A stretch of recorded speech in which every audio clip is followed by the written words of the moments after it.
A doença de Parkinson é atualmente a segunda doença neurodegenerativa mais comum em pessoas com mais de 60 anos, ficando atrás apenas do Alzheimer. No Brasil, estudos afirmam que na população acima dessa idade, o percentual de pacientes com a enfermidade chega a 3,3%. E a estimativa é de que no país, em 2030, o número de pacientes com a doença chegue a dobrar. A síndrome não tem cura, mas hoje há diversas opções de tratamentos eficientes, o que traz um alento para o paciente. O diagnóstico precoce é fundamental para retardar a progressão da doença. Para dar mais detalhes sobre esse assunto, nós estamos recebendo o médico neuroradiologista, o Dr. Ricardo Dyer. Boa tarde, doutor. Bem-vindo ao Tarde News. Boa tarde, obrigado pelo convite. Doutor, explica pra gente, por gentileza, como que a doença de Parkinson atinge o organismo. A doença de Parkinson é uma doença cada vez mais comum, né? A população vai envelhecendo e, consequentemente, essas doenças neurodegenerativas elas começam a ser um pouco mais presentes na nossa vida, né? A doença de Parkinson é uma doença neurodegenerativa, ela ataca uma parte do cérebro, que é a substância negra que fica no mesencéfalo, que é onde se produz e onde se regula a dopamina. Consequentemente, existem vários sintomas que o paciente começa a sentir, né, e a apresentar após após esse acometimento da substância negra do mesencéfalo. Que sintomas são esses, doutor? É extremamente comum que o paciente tenha tremores, né, principalmente tremor de repouso, é uma característica muito marcante da doença, né? Tem outras alterações do movimento, alterações da fala, alterações do humor, mas o mais marcante acaba sendo o tremor, principalmente no repouso, algumas rigidezes musculares, o paciente começa a ficar com a musculatura um pouco mais rígida, uma dificuldade para flexionar os membros, dificuldade na movimentação do pescoço. Às vezes ele começa a ter alguns desequilíbrios e isso pode cursar com quedas. A alteração do humor habitualmente relacionada à depressão. Então, vários sintomas podem surgir, mas os mais comuns acabam sendo esses. E como que o diagnóstico é fechado?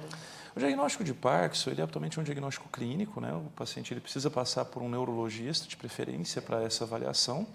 No início, normalmente é difícil de se perceber os sintomas, então, habitualmente percebe quando está um pouco mais exacerbado, algum familiar começa a perceber que está com algum movimento um pouco diferente, até uma queda, o humor está alterado, e aí é interessante que esse paciente busque um acompanhamento neurológico.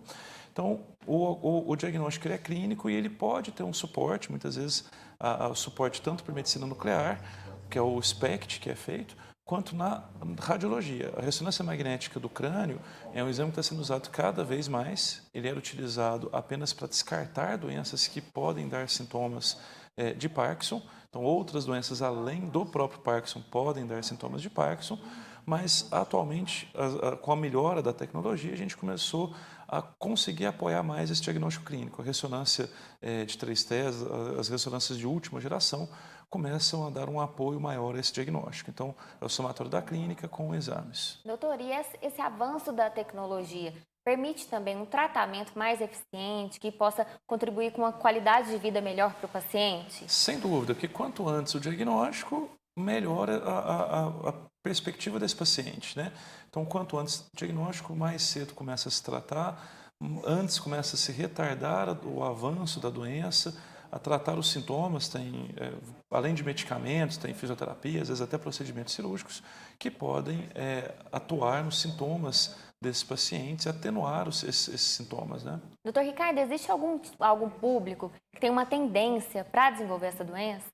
Existem fatores genéticos, existem fatores ambientais que naturalmente podem gerar o Parkinson. A idade, né, é um fator marcante, né? O paciente mais velho, acima de 60 anos, ele tem uma propensão maior do que o paciente mais novo.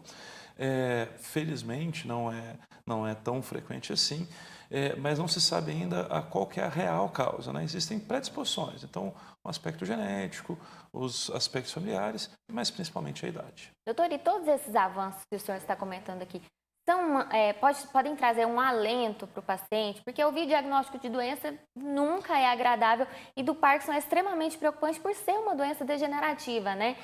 Mas a partir de hoje, com o avanço tecnológico, avanço da própria medicina, ouvir esse diagnóstico não é sinônimo de uma vida com uma qualidade ruim?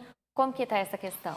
A medicina tem avançado cada vez mais, né? Então o diagnóstico é feito mais precoce e existem várias opções terapêuticas. Então, quanto antes se inicia esse tratamento, melhora a qualidade de vida do paciente. Então, naturalmente, é um diagnóstico que ninguém quer receber, mas o avanço da medicina tem trago algumas possibilidades e melhorado a qualidade de vida desses pacientes. Naturalmente, não existe nada mágico, não existe uma cura, mas a gente consegue retardar, o neurologista ele consegue retardar o avanço da doença e melhorar sintomas, propor tratamento com fisioterapia, com eletroestimulação, com medicamentos. Então, vários tratamentos existem que conseguem melhorar a qualidade de vida desse paciente. Perfeito, doutor. Muito obrigada pela entrevista, pelas suas informações. Seja sempre bem-vindo. Eu que agradeço.